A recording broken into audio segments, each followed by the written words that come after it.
And good afternoon, and welcome to another edition of the I Prefer the 80s and 90s Sports Podcast, a podcast where I, Richard Harris, talk about why I prefer the sports of the 80s and 90s to today. Today we're going to talk about the NFL. I'm going to talk about the NFL and try not to use bad words. I won't use bad words because I'm not a bad word user unless it's necessary. I'm going to talk about my football team, the New York Football Giants. In my 55 years of living, we have been blessed to win Super Bowls. We've won 2 with Eli, 1 with Phil, and 1 with Jeff Hostetler. The one thing that the Giants have had, never really had in their history, in terms of, I'll say my life history, because before me, Y.A. Tittle was a stud. Frank Tarkenton played very well. They had great players who are in the Hall of Fame. Tarkenton, of course, became more famous with the Vikings than he did with the Giants. But the one thing I have never understood in all of my years of watching football and following the Giants is the Giants really never have had the draft player that everybody coveted and wanted, except for only one time in my lifetime. And that, of course, is the greatest Giant to ever live, Lawrence Taylor. Lawrence Taylor was a number 2 pick in the draft, I believe. And if he was drafted today, he probably would have been a number 1 pick in the draft because people covet outside linebackers. But he completely revolutionized football. But if you think about the Giants in our 55 years of living, you think about who they've drafted, how we've won, and when we stink, we really stink. When we're good, we're really good. When we're competitive, we're really competitive. And when we play hard and play well, we tend to win. They play hard all the time. We don't win all the time because we don't have the players to do so. We don't have generational players on our team like other teams do. And what blows my mind as a Giant fan my entire life, the draft used to be 12 rounds. The draft these days is 7 rounds, 260 players get picked out of the thousands of college football players and non-college football players to the NFL. Every season, every offseason, there are tons of people who leave teams, who are free agents, who are injured and trying to come back, who are exiled because of their behaviors, whatever.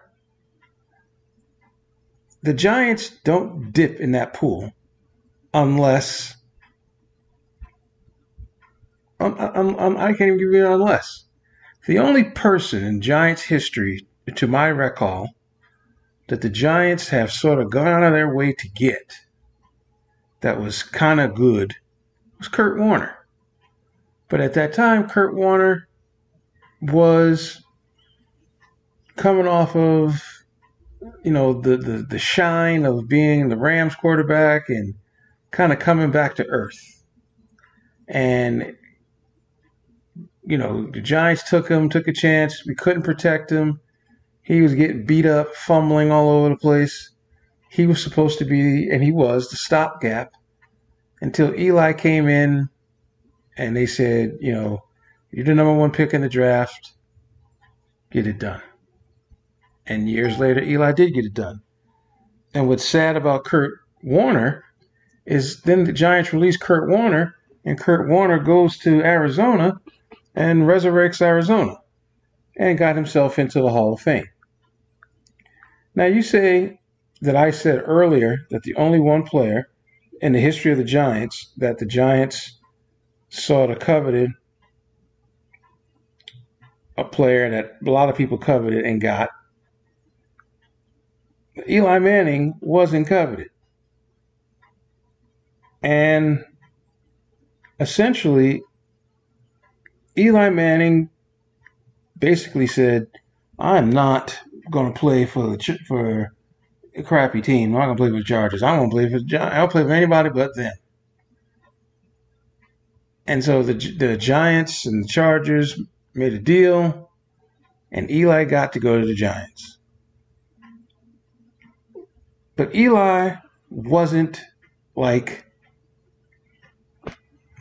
Eli was good in college, but he wasn't sensational. He wasn't like I must, make my Saturday afternoon plans to see him play. He was good. I watched the game he played. I think it was his junior year where they won like 58-56 or something like that. And he had a decent game, but that team wasn't very good. But a lot of his teammates are, got into the league and are doing very well elsewhere. But he wasn't somebody who basically was like off the page, great. And what hurts me, and what my whole point of what I'm trying to say is to have a kid named Tommy DeVito be your starting quarterback today. Yeah, Tyrod Taylor was the quarterback before him, and then Daniel Jones. Tyrod Taylor had a decent career at Virginia Tech. He wasn't special. Daniel Jones had a good last year at Duke, but wasn't special. And it's like the Giants specialize in drafting guys who are not special. They draft guys who are serviceable, guys who maybe they could fit a system. And in the NFL today, you have to have a guy that is a guy. And that's what bothers me. I look at Jared Goff. Jared Goff gets drafted number 1 overall by the Rams and took a beating to start his career. Got good. They got him some players to throw the ball to. Got him some talent. Got people that no one even knew who they were. Reynolds, no one knew who Reynolds was. They had the tight end was really, really good. Not Bisbee, but the one before him. I mean, they had people who nobody knew who was really that good. And he and them got together, and he was prolific. He threw 4,700 yards back-to-back years, got them to a Super Bowl. And then the Rams said, we're going to try to change our philosophy here because we can't throw the ball deep anymore. And Jared Goff was like, I can throw the ball deep. But McVay was like, no, I don't want to anymore. I don't want to be that guy anymore, which was the dumbest thing I've ever seen and heard.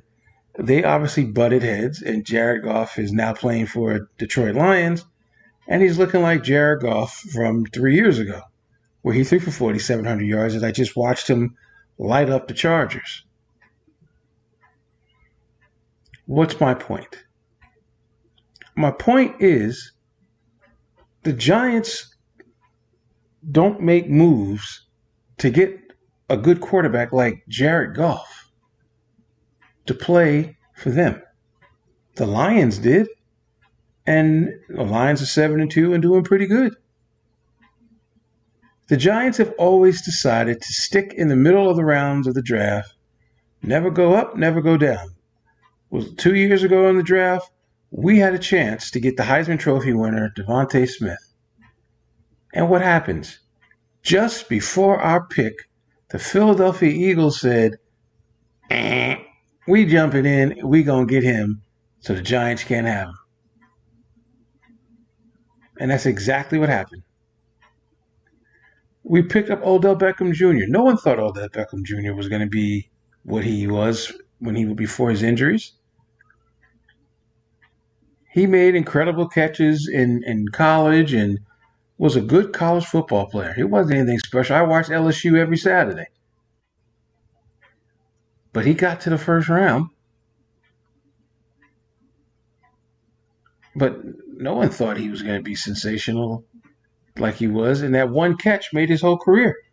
You take away that catch and you think about his career for the Giants, and it wasn't pretty good. It was kind of bad. Dropped touchdown passes in the playoffs. Dropped deep passes, open touchdowns during the regular season. And that's why the Giants let him go. Because he was inconsistent.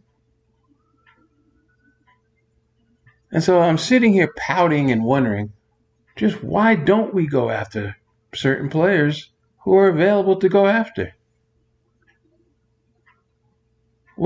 Carson Wentz may not be Joe Montana, but he's sure as hell better than Tommy DeVito. Colin Kaepernick, who's been blackballed from the league, we all know. He doesn't deserve a phone call. He's better than Matt Barkley and Tommy DeVito. And I'm not criticizing Tommy DeVito because he's a rookie and he's learning on the job. And what do you do with rookie and learning on the job? You throw him in the fire against the Dallas Cowboys, who have, the number one rush defense, pass defense in the league. And he gets his brains beat out today. It makes no sense what we have done over the last decade. We kicked Eli out real fast. When Eli started to struggle, the Giants' plan was to get him out, no matter what. They wanted him out. Here's a guy who won 2 Super Bowls for you against the greatest team of his era, both times. And your first goal was, we got to get him out of there once he started to decline. And we haven't done anything since. We've stunk since. Last year, we made the playoffs. We made the playoffs because we ran the football, gave the ball to Saquon Barkley so Daniel wouldn't take the beating that he's been taking this year. And for some reason, we don't have anybody who can block. I remember many years ago, I was playing basketball, and I was playing against this young guy who was probably 21, 22 years old, and I was in my 30s, I think it was. And because I am a big guy, he felt that he needed to show me that I couldn't body him, push him around, post him up, whatever. So he'd always try to be physical with me. And he just looked me in the face. He said, "You're not a big guy, dude. You're just a guy with a lot of weight." And I kind of paused for a second, and I said, "You know what? He's right. I'm just a guy with a lot of weight. I'm not very strong." And then, of course, I started to lift weights after he said it because I was insulted.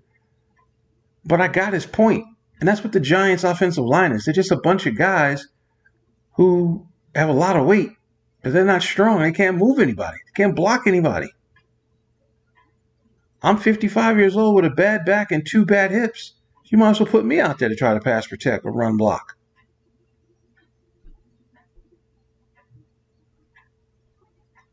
But it is irritating to watch. It is irritating as a fan to watch that. Knowing that Dallas can't be that much better than us than they have been. They've beaten us 10 times in a row. They've beaten us 10 times in a row. We make their quarterback look like he is the second coming of Joe Montana. We make their receivers look like they're all Jerry Rice. The running backs look like they are all Jim Brown. Can't tackle nobody. And we do the same thing against the Eagles. But we play Washington tough. We play the 49ers tough. We play the Bills tough. But the Cowboys, we can't play them tough. Look at all of our games this season. We're 2-8, I think, and I think of our 8 losses have been one-score games. Buffalo, we got robbed. But you know what? Referee doesn't want to make that call.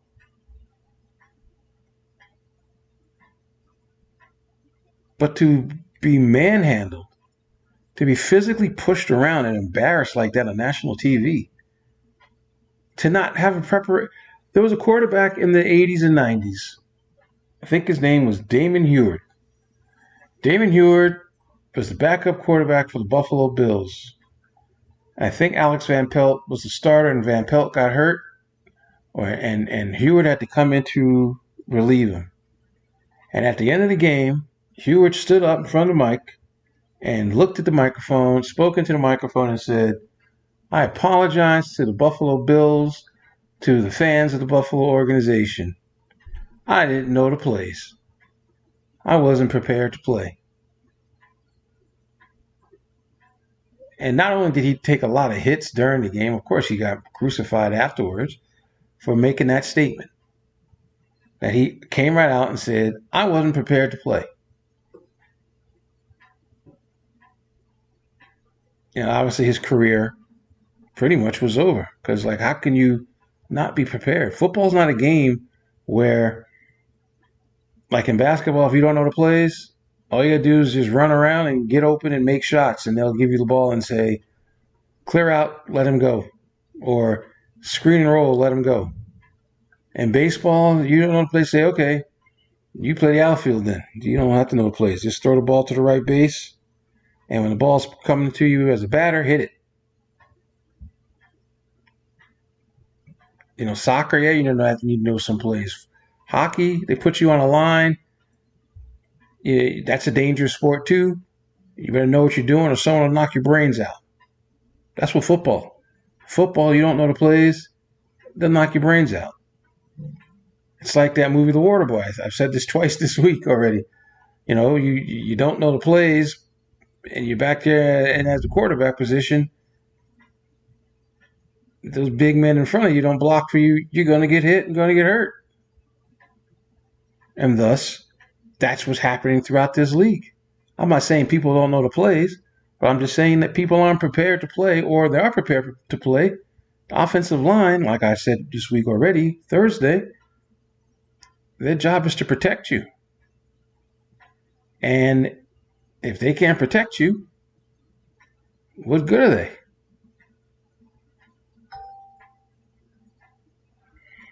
I don't know. The Giants really hurt my soul today. I had a good church day. I don't like my teams to be embarrassed. And they are embarrassing. Embarrassing to watch. Because they play their hearts out. But they play, it's like, it really is like going up against an army with a knife. And all you got is a knife, and they got all their artillery. And you put a kid out there who is happy to be in the NFL, and you say, on the road, start against that defense, and good luck. And then they wonder why people talk about concussion protocols and football's violent, dangerous sport, and the people complain that football should be banned and all this other stuff. This poor kid stood out there today and took it on the chin for 47 men. And I'm just embarrassed that they embarrassed themselves out there today with no chance of winning. They were a 16-point underdog. They lost by 32. They are outgained by almost over 550 yards. Somebody might scream out, "Well, at least they didn't get beat by, give up 70 points like Denver did against Miami." Okay. I can handle that. On to Washington.